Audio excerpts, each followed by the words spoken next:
Amén, hermanos. Creo que Chisca no habíamos hablado desde hace mucho tiempo, ¿verdad? No habíamos hablado. Pero la última canción que cantamos terminaba con una frase que decía: buscadme y viviréis. Buscadme y viviréis. Y estamos en el mes de Navidad. Todo el mundo celebra a Jesús, pero la realidad es que nadie busca de Dios. Todo el mundo celebra a Jesús, pero es más para celebrarnos a nosotros mismos. Nadie tiene en su corazón buscar a Dios. Y esto es en todos nosotros. Por voluntad propia, nadie buscaría de Dios. Pero aún así, Dios quiere que le busquemos. Entonces, la pregunta que yo os traía hoy y que me gustaría que viéramos un poco más a fondo ¿es difícil encontrar a Dios? ¿Es difícil encontrar a Dios?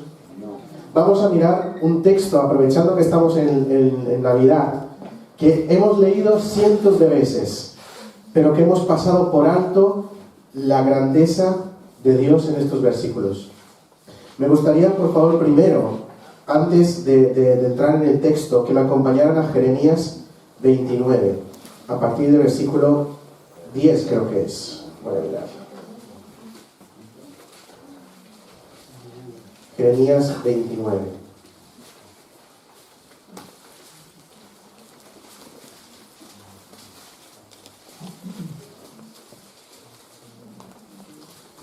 A partir del versículo 10. En el contexto que se dice este texto, Dios está hablando a los cautivos de Babilonia. Les está dando esperanza de que en algún momento va a volver a traerlos a casa.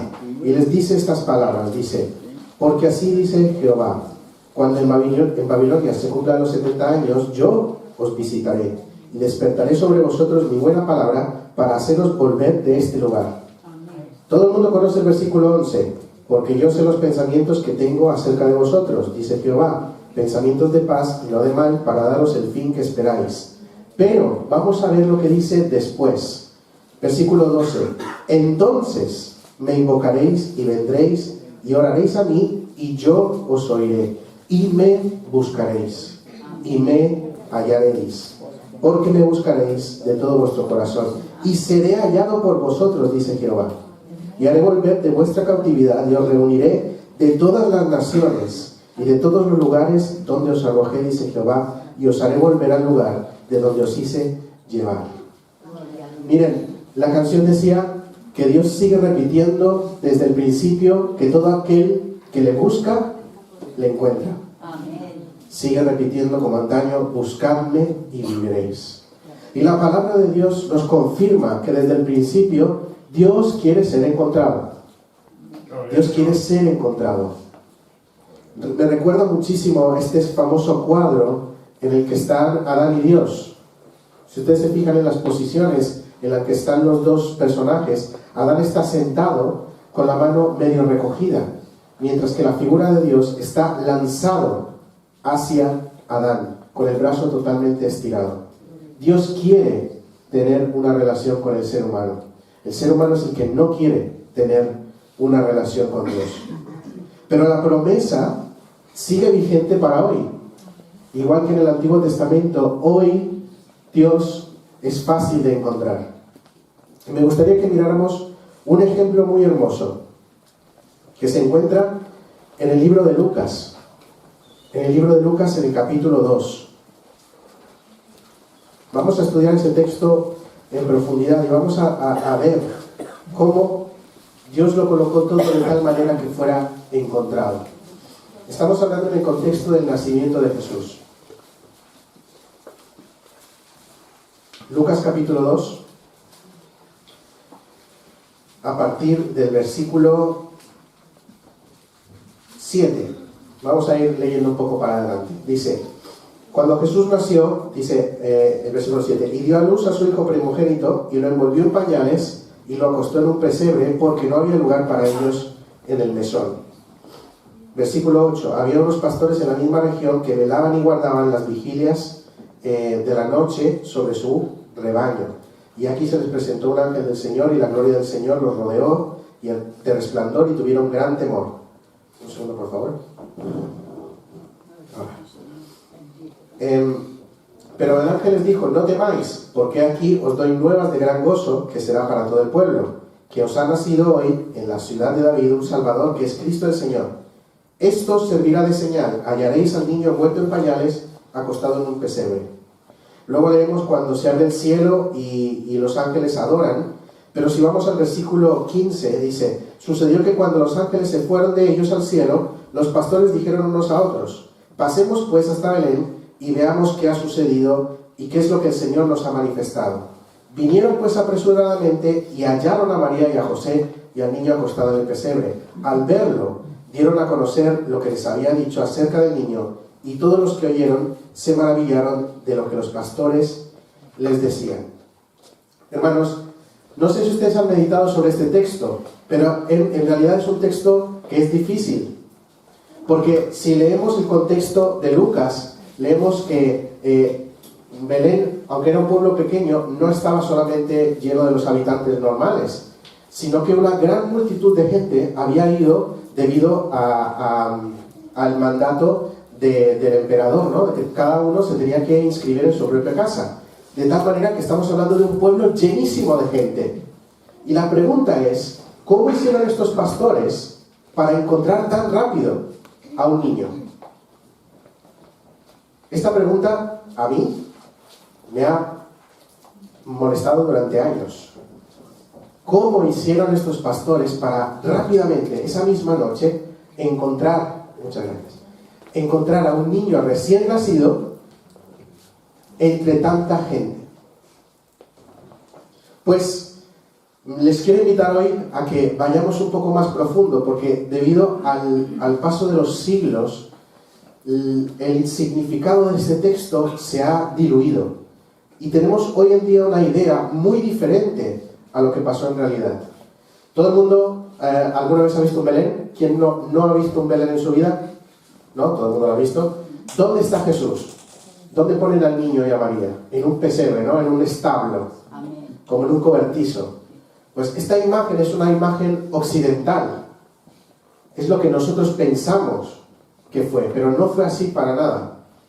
Tenemos que ir hacia el pensamiento judío de aquel siglo para entender por qué estos pastores encontraron tan rápidamente al niño. Y al entender esto, vamos a responder una pregunta, y es la pregunta que hicimos al principio: ¿es Dios difícil de encontrar? Miren, cuando leemos el versículo 7, termina con una palabra que dice que no había lugar para ellos en el mesón, ¿no? Y en nuestro pensamiento occidental, un mesón es una posada, es decir, es un edificio donde hay muchas habitaciones, una cocina, y entonces la gente va y se queda allí para dormir. Pero resulta que la palabra que se utiliza aquí no es precisamente esa. Esta palabra mesón sería un derivado. La palabra que se utiliza en realidad significa un lugar donde quedarse, nada más. Es decir, puede ser una casa, puede ser una tienda de campaña. Recordad que los judíos acampaban en lo que serían los tabernáculos, las tiendas, y que en ese momento era lo que tenían que haber hecho. Toda la gente que no era del pueblo tenía que estar o bien con sus familiares o bien en tiendas. Significa un lugar donde poder alojarse. Pero la pregunta, para empezar a entender, es ¿por qué? ¿Por qué ellos no encontraron un lugar donde quedarse? ¿Alguna vez lo han pensado? ¿Sí, no? A mí me gusta que respondan. Vamos a charlar juntos. ¿Alguna vez han pensado por qué no encontraron un lugar? Sabiendo que el pueblo estaba envuelto en campo. Seguro que hay sitio. O seguro que tenían familiares. ¿Por qué no? Bueno, tenemos que entrar en el pensamiento de la ley. Una de las razones la encontramos en Levíticos 15, del 19 al 27, que dice que toda mujer que tenga flujo de sangre queda impura hasta ciertos días después. Y todo aquel que toque o se siente al lado también queda ritualmente impuro. Estamos hablando de una mujer que estaba a punto de dar a luz. Por lo tanto, estaba a punto de quedar impura. En un lugar donde había demasiada gente junta, era imposible para ella quedarse en medio de todas estas personas, porque todo el de alrededor se habría convertido en ritualmente impuro. Si leemos Levíticos 12, del 2 al 4, vemos que también esta ley sobre la sangre se aplica a las embarazadas. Así que era natural, era muy común que las mujeres embarazadas de aquel tiempo buscaran un lugar apartado, donde quedarse mientras daban a luz, de tal manera que nadie más quedara ritualmente impuro. Así que vemos que este era el caso de María. No encontró el lugar, porque estaba todo tan lleno que no había un lugar suficientemente apartado, pero dentro del pueblo, para dar a luz tranquilamente. Y hay que hacer una pequeña aclaración también. La palabra que entendemos nosotros como pesebre, que para nosotros occidentales es, digamos, el lugar donde comen los animales, ¿no? Esta estructura de madera donde ponen la comida, en realidad significa un establo, es decir, un lugar donde viven los animales. Y aquí hay que hablar de algo. Fíjense cómo es de sutil el diablo. Para denigrar al Salvador, ¿dónde lo representamos? Lo representamos en un lugar rodeado de animales, como si fuese un animal más.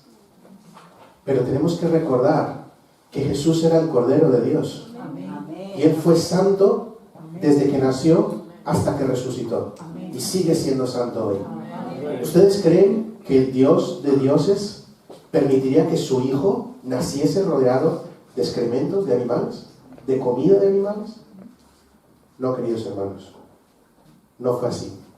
Y tenemos nosotros cristianos que entender que la dignidad de Dios es de principio a fin. Por eso hoy vamos a entender a qué se refiere el texto cuando hablaba de un establo. Y veréis que no tiene nada que ver con lo que la tradición nos enseña. Pero bueno, ¿qué pistas tenemos entonces sobre dónde nació Jesús? ¿Qué pistas tenemos? Pues gracias a Dios por la figura de Lucas, un griego.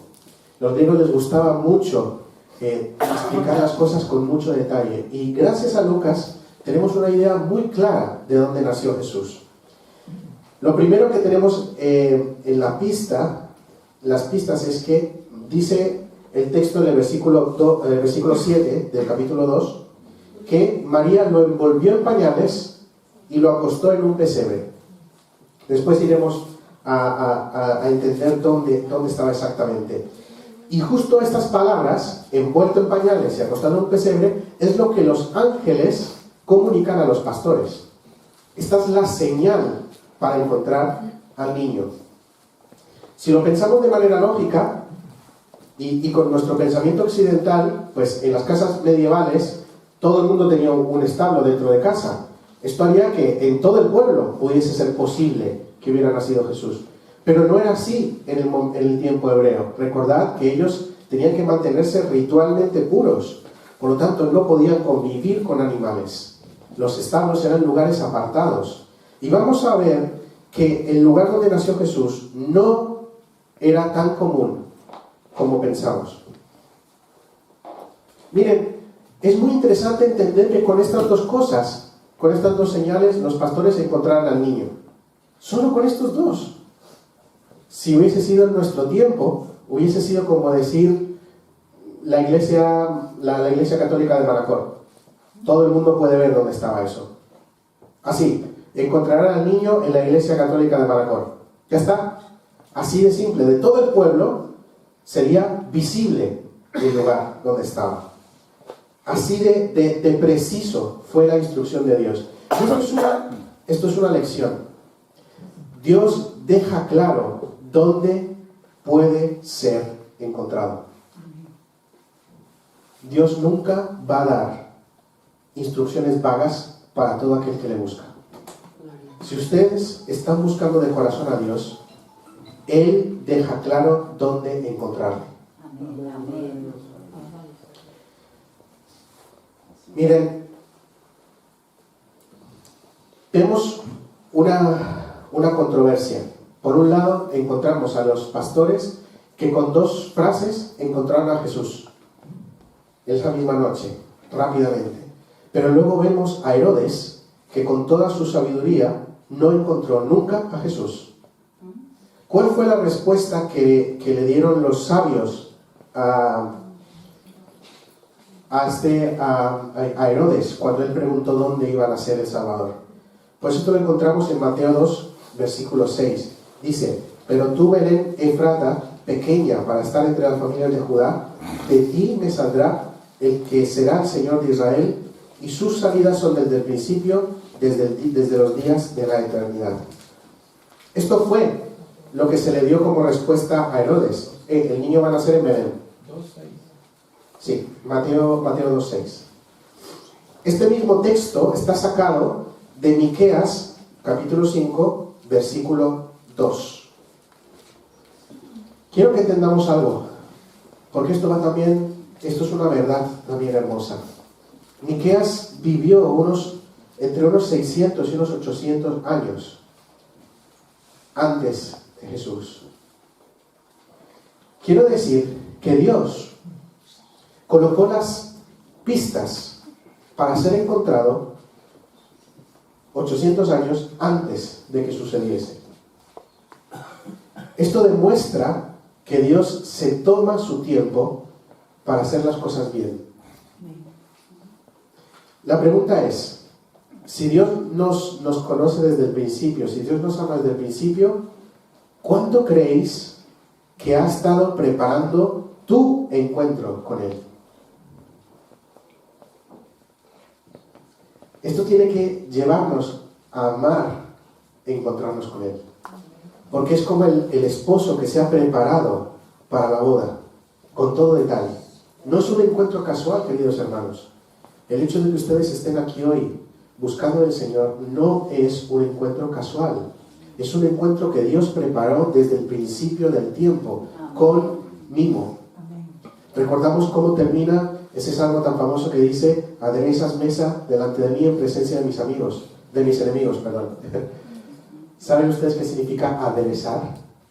Significa colocar el toquecito de sal perfecto. Es decir, es detalle, es mimo. Y Dios lo hace delante de tus enemigos. Queridos hermanos, tengamos presente el regalo tan grande que es encontrarnos con Jesús hoy. Vamos a ir un momento al libro de Miqueas, porque en el libro de Miqueas es donde está la clave que vamos a encontrar para entender este suceso. Se me perdió Miqueas.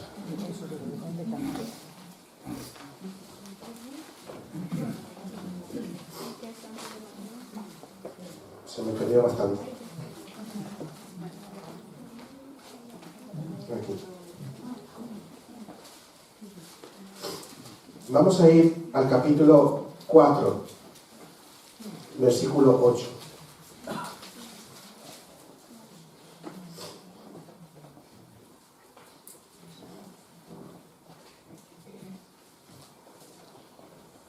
Bueno, mejor dicho, vamos desde el versículo 6. Dice, otra vez el contexto es Israel siendo redimido de la esclavitud. Y dice, en aquel día, dice Jehová, juntaré la que cojea, hablando de ovejas, y recogeré la descarriada y la que afligí, y pondré a la coja como remanente y a la descarriada como nación robusta. Y Jehová reinará sobre ellos en el monte de Sión desde ahora y para siempre. Esto es una profecía del Mesías. Versículo 8. Y tú, oh torre del rebaño, fortaleza de la hija de Sión, hasta ti vendrá el señorío primero, el reino de la hija de Jerusalén. Bien. Vamos a entender algo. En el Antiguo Testamento, cuando vemos cómo se distribuyen las ciudades, se nos dice que alrededor de todas las grandes ciudades se tenían unos 200 a 400 metros alrededor de las murallas como pastoreo. Esto lo vemos en la ley de Moisés.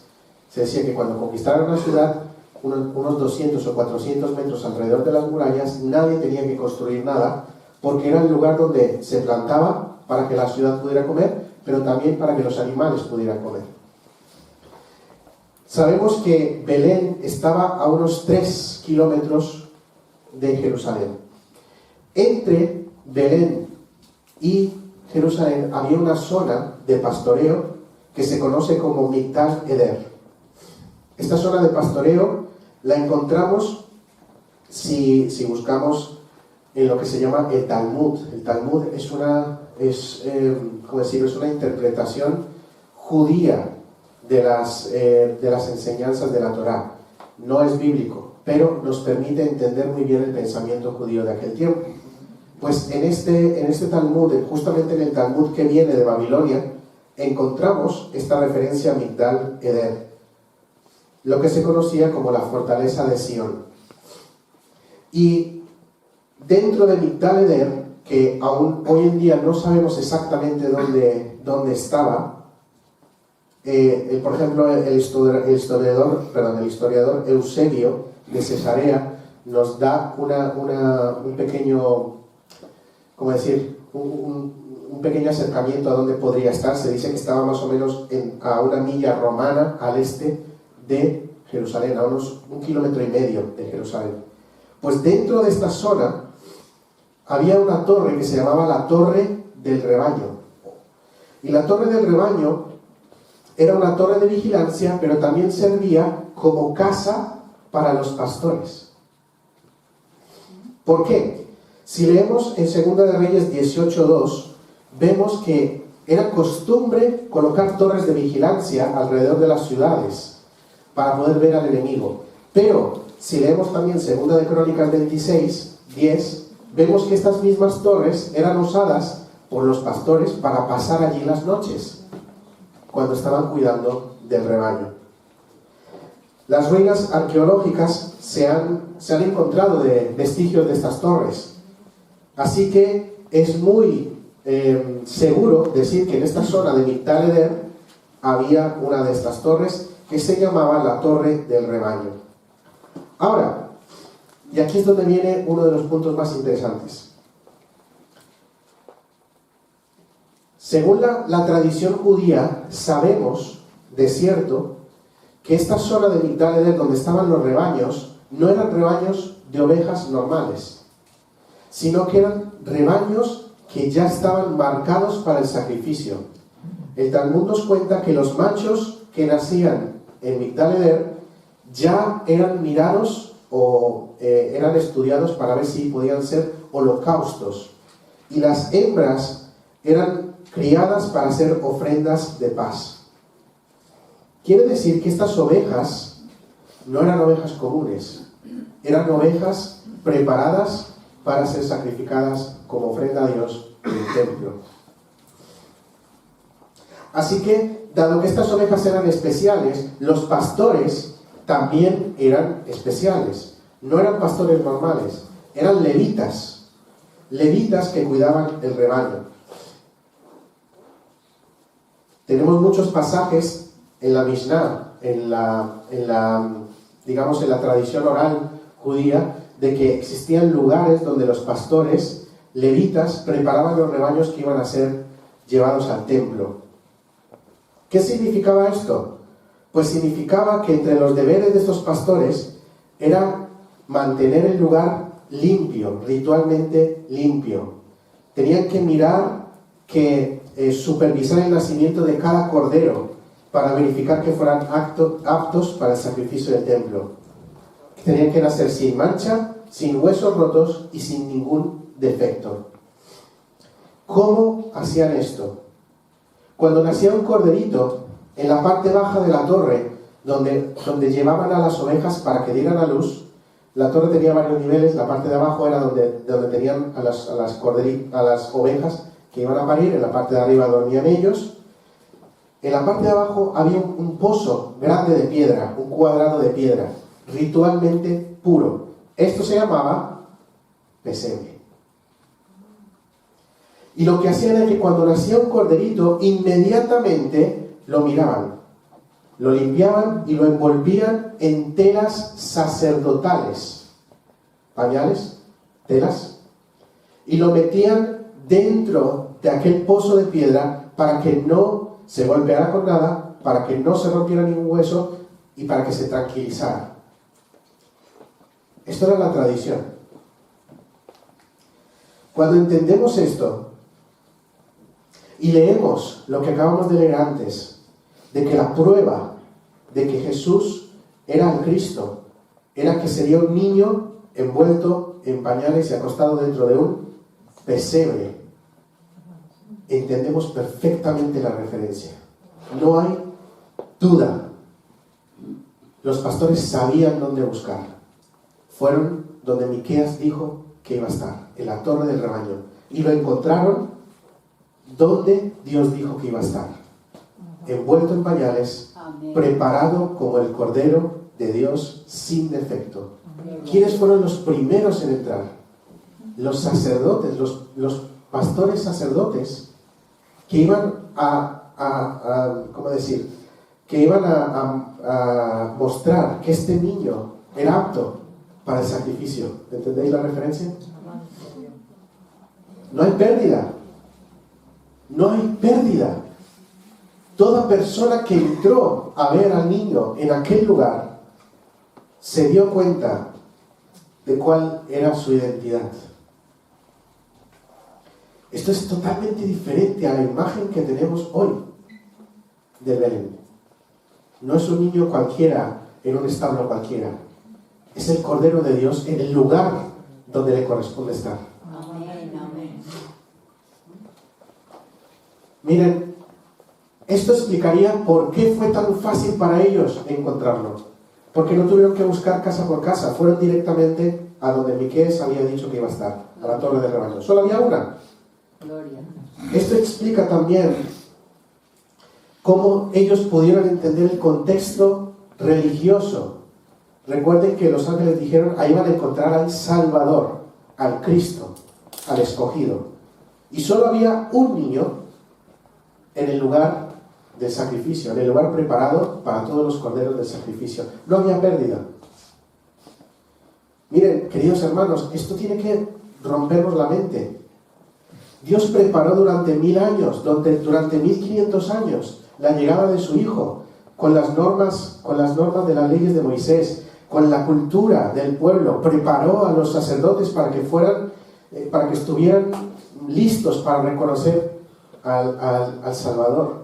Y llegado el momento, colocó a Jesús donde tenía que estar. ¿Y sabéis a quién utilizó? Al emperador de Roma. Si el emperador de Roma no hubiese dado la orden de que todo el mundo tenía que empadronarse, Jesús hubiera nacido en Nazaret, no en Belén. ¿Entendéis lo grande que es esto? Dios desea que le encuentres. Amén. Ha colocado todas las cosas del mundo para que tú le encuentres. Gloria a Dios. Hermanos, ¿cuántos de aquí son de Mallorca? Amén, amén. ¿Cuántos no son de Mallorca? ¿Entendéis que Dios movió las cosas de vuestra vida para traeros aquí hoy? Amén. Amén. Las circunstancias, los momentos difíciles, preparó el vuelo, preparó a las personas que os iban a traer o que os iban a recibir para que le encontrarais hoy aquí. Amén. Y Dios sigue repitiendo como antaño, buscadme y viviréis. Gloria a Dios. ¿Por qué es tan certera esa frase? No dice buscadme y quizás viváis. Dice buscadme y viviréis. Es una consecuencia. Gloria a Dios. Miren, perdón, voy a un segundo, por favor, que estoy Gloria a Dios. constipado, ¿verdad? Santo Jesús. Dios preparó de tal manera las cosas que puso en la historia ejemplos de lo que iba a pasar. Y lo vemos, por ejemplo, en Génesis 22, cuando encontramos a Isaac envuelto en cuerdas sobre un altar de piedra ritualmente puro. Pero en lugar de morir, Dios provee un cordero. Lo vemos incluso en la vida de Jesús. Y esto, hermanos, Jesús fue santo de principio a fin. Amén. Fue santo, como dice aquella canción, santo en el pesebre, santo en el sepulcro, santa en su sangre derramada en la cruz, ¿no? Gloria a Dios. Jesús fue santo en todo momento de su vida. Recordad que cuando Él muere en la cruz y es enterrado, ¿dónde fue enterrado? En un sepulcro nuevo, ritualmente puro, envuelto con sábanas limpias. Él sigue siempre siendo santo. Amén. Hermanos, bueno, yo no digo que si ustedes tienen belenes, no lo sé, no compren una torre para poner a Jesús ahí, ¿no? Pero sí recordar que la dignidad de Dios es de principio a fin. Y si Dios es digno con su Hijo, también es digno con todo aquel que le quiere buscar. Amén. Miren, hubieron dos grupos de personas que pudieron encontrar a Jesús. Uno de ellos fue este grupo de pastores y lo encontraron porque ellos conocían el contexto religioso. Pero hubo otro grupo. ¿Saben cuál fue? El grupo de los sabios. ¿Cómo encontraron a Jesús estos sabios? Siguiendo una estrella, el cielo. Hermanos, esto es una curiosidad muy interesante. ¿Sabían ustedes que una de las dinastías chinas, que se remonta a 800 años o 1000 años antes de Jesús, tiene un registro de que hay una profecía de que iba a venir un Salvador en las tierras de Occidente? Estamos hablando de los pueblos que los judíos consideraban Oriente, de donde venían estos sabios. ¿Dónde encontraron a Jesús? Debajo de la estrella que había sido profetizada. Y si abrimos un poco la mente para imaginar, el cielo no cambia porque sí. Pero sí sabemos que mientras más miramos hacia el cielo, estamos viendo el pasado. Mientras más lejos vemos, mientras más vemos la luz, vemos el pasado. Imagínense esto, que Dios preparase una estrella para que iluminara en el momento perfecto para que estos sabios encontraran al Salvador. Estamos hablando de que el plan de Dios se remonta a la eternidad. Y esto lo corroboramos en la palabra, cuando dice que el Evangelio de Dios es el Evangelio eterno. Hermanos, si vienes de un contexto humilde como aquellos pastores, Dios ha colocado las cosas perfectamente para que le encuentres. Y si vienes de un contexto sabio como aquellos sabios, Dios ha puesto las cosas perfectamente para que le encuentres. Gloria a Dios. Nadie se pierde si busca a Dios de corazón. Amén. Amén. Miren, si volvemos a preguntarnos la pregunta que hicimos al principio, ¿es Dios difícil de encontrar? La respuesta es depende. Depende de con qué le busques. Si le buscas de corazón, querido hermano, Dios está a tu lado. No hay nada más fácil de encontrar. Pero si le buscas a tu manera, Dios es imposible de encontrar. Es por eso que este mundo no le encuentra. Porque no le buscan a la manera que Él decidió. Gloria a Dios. Le quieren buscar con sus propias fuerzas. Pero para toda persona que en su corazón dice, Señor, quiero encontrarte, Amén. Él se muestra. Vengas de un contexto o de otro. Y para terminar, queridos hermanos, Jesús ya no está en el pesebre. El pesebre está vacío. Amén. Tampoco está en la cruz. Amén. La cruz está vacía. Amén. Amén. Tampoco está en la tumba. La tumba también está vacía. Gloria a Dios. Dios está vivo. Está aquí. Amén. Para todo aquel que quiera encontrarlo. Amén. Que Dios os bendiga, mis hermanos. Amén.